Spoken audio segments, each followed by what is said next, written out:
Hey, greetings, Performance Reviews, where I give you the review from the technician's point of view.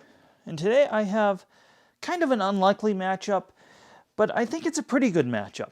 Both of these machines are hard floor oriented machines that can clean carpet, but neither of these clean tall pile wall-to-wall carpet. They both come with a list of accessories. Both claim to remove pet hair from your house, and they both cost about the same.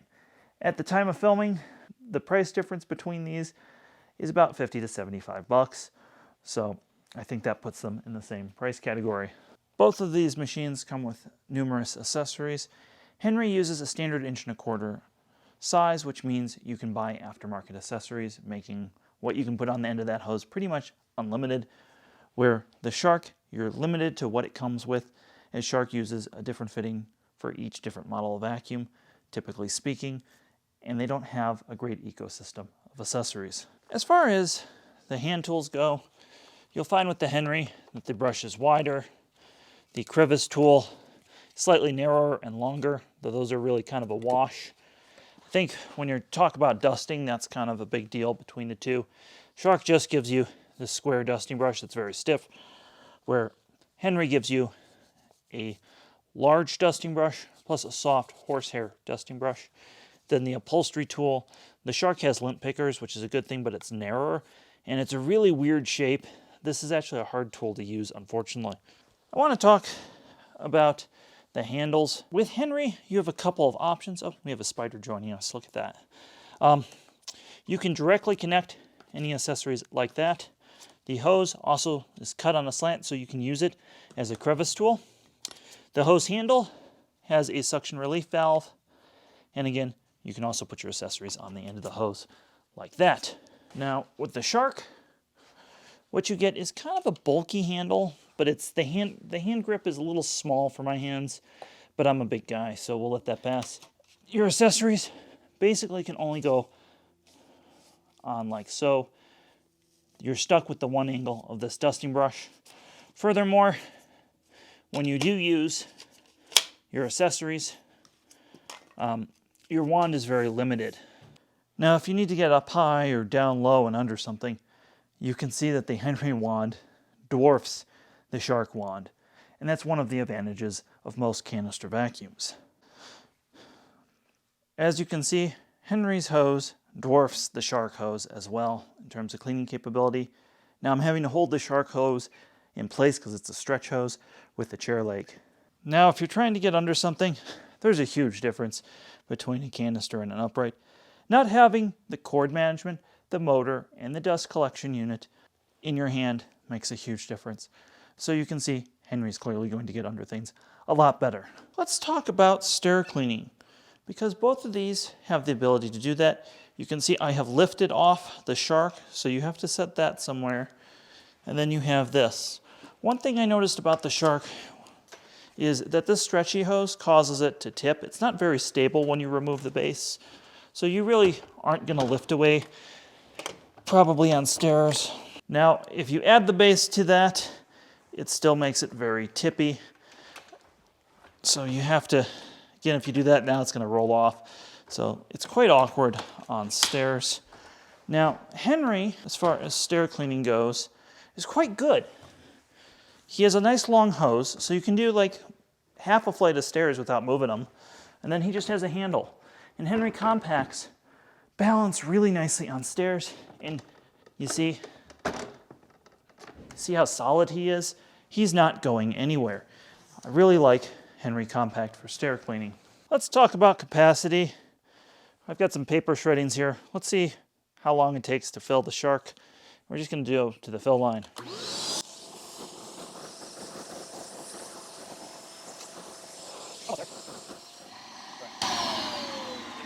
Well, we've reached the fill line and then some with the Shark. Not very much. And this is just going to illustrate a problem with high volume pickup, and bagless vacuums are always a problem. But because the Shark doesn't have a proper cyclone, that really can be quite the problem for the Shark. This is the third time I've tried to fill this bin with paper shreddings, which is something I can do with other bagless vacuums without an issue. This particular Shark Seems to really gag up on them. I've already had to unclog this thing with the Henry. But in terms of capacity, let me show you what I'm talking about. So the Henry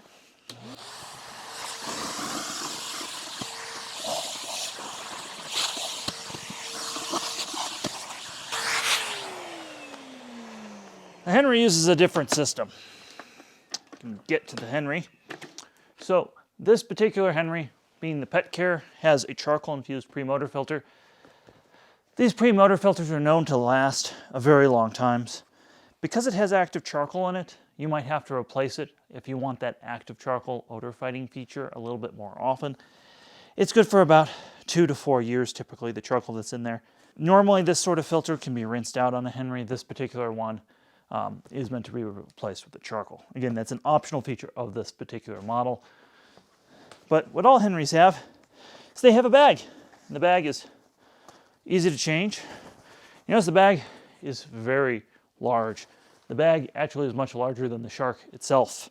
And you can see how little capacity that filled the bag up. I'll let you, in the comments below, tell me how full you think this bag is percentage-wise. Looks like a 10th, maybe a 20th. I mean, it's really hard to say, but not very much in comparison. And it's super easy to change and maintain by putting a new bag in here. That's very simple. Now, for those who aren't familiar with the maintenance of this particular Shark, after the bin gets full, you need to wash this filter and this filter, let them sit overnight. Of course, you'll go outside and dump the bin. And then every few months, you need to replace this filter. And this filter typically lasts about 3 to 6 months. And these end up costing, just this filter alone usually costs a year's worth of bags for a Henry. So while I'm not trying to make this a bagged versus bagless, you can see the quote-unquote cost savings of bagless really isn't there. All right, we've switched to our studio microphone. I want to talk about the sound differences between the machines. Why this Shark is quieter than previous generations. I'm going to turn them both on so you can hear the real sound of the machine with the studio microphone, because this might make a difference to you if you have to use this thing.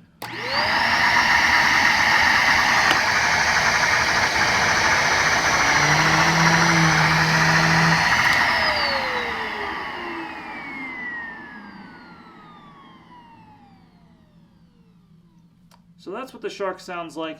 I will say there's some additional vibration in that motor that wasn't there when I started testing this machine about a month ago. I think the motor is already starting to go kaput in my Shark, but it doesn't really sound any louder. So that's what the Shark sounds like. And keep in mind, the camera is a meter away. Let's turn the Henry on.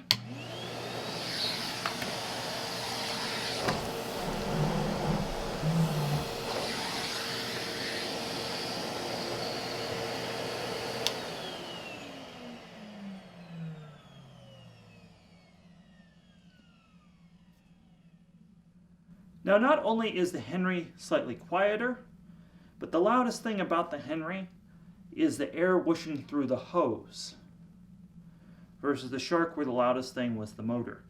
The motor is also much lower toned with the Henry, which for me is easier on my ears. I want to talk about cord management. Why the Shark has this quick release cord here. You do have to manually wind the cord up on the Shark, which is pretty standard for most upright vacuums. What is weird about the Shark is the cord going up to the wand. You often have to unclip that when you need to use the accessories. Now with the Henry, it is a little bit of a unique system. You have what's called a manual cord winder, which means you just do this and the cord retracts. Both of these cords are about the same length. The Henry has a slightly longer cord by about 5 feet. Now I want to talk about storage. Canisters tend to get a rep of being hard to store. I think that's unfair, especially since you can break them down and store them a little bit more compactly than most uprights. My first apartment I lived in, I actually put him in the closet, just like you see here, and that was something I couldn't do with an upright.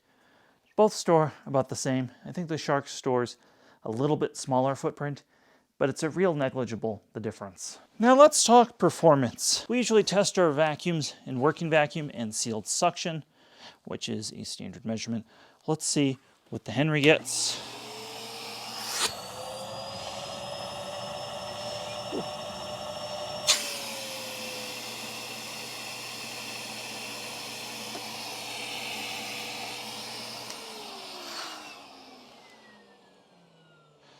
So our Henry currently is getting about 80 inches sealed, about 49.50 working.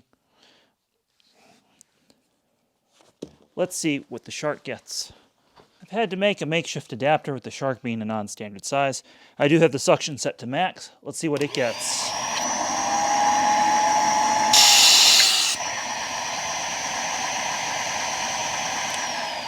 So we're getting about 80 sealed, but you can see our working vacuum number is real low. It's under 20. And the reason for that is even though the bin is empty, the filters have gotten soiled enough where they need to be washed. And that might bring your numbers up by about 20%. But this is kind of a real world test of what you can expect with a Shark vacuum.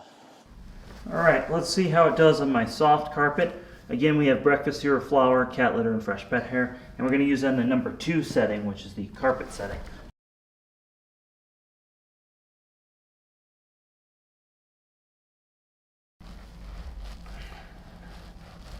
So a little bit of cat litter left.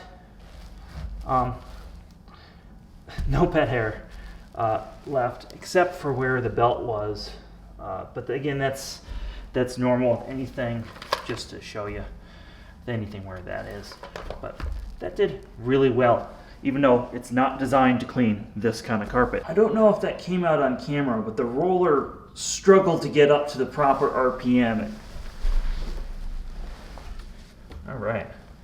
Well, we see some breakfast cereal on the edge. So I think edge cleaning really isn't its thing. Ooh. Kind of rubbed a lot of that flour into the carpet. We got cat litter in the carpet here. Yeah, so it actually kind of embedded the finer things. That's interesting. And then a little bit of pet hair, but very little. So it did about as expected of any of the grocery store style machines. My final thoughts in this comparison are that for about the same amount of money or less than this Shark, you can get a pneumatic product, whether it be a Henry, a James, or just a Henry compact, that will outperform something like this Shark, and it will certainly outlast it. Now, if you're new to the channel or you're new to vacuum shopping, Shark's business model is that they are the disposable lighter of the vacuum industry. They're meant to be used for 6 months, a year, and then be thrown out. Where Henry comes with a 5-year warranty, this machine and Henrys typically last about 20 years. That's right, I said 20 years. These machines have a 2,000 hour rated motor, so 2,000 working hours. It's very well known in commercial circles for being a really tough vacuum. And you don't have to take my word for that. You can go Google around, you can find that Henrys have made it through some pretty tough things. So for the same amount of money as buying the Shark, you could buy something that's going to outlast, outclean, outperform, and definitely without all the hassles of bagless. So I hope that's helped you make an interesting, informed decision of which vacuum could be right for you. I do want to say one thing. If you have deep wall-to-wall carpet, soft carpet, these machines aren't for that. These machines are for area rugs or shallow to medium pile carpet. So keep that in mind if you're shopping between the two. Neither of these are going to be for dense wall-to-wall carpet. Have yourself a wonderful day. Give this video a thumbs up if it helped you. If you want to talk more about this subject, check out the description. There's a link to our Discord server where we talk vacuums all day long, and it's far less restrictive than YouTube. So I highly recommend you check that out as well. Have yourself a wonderful day.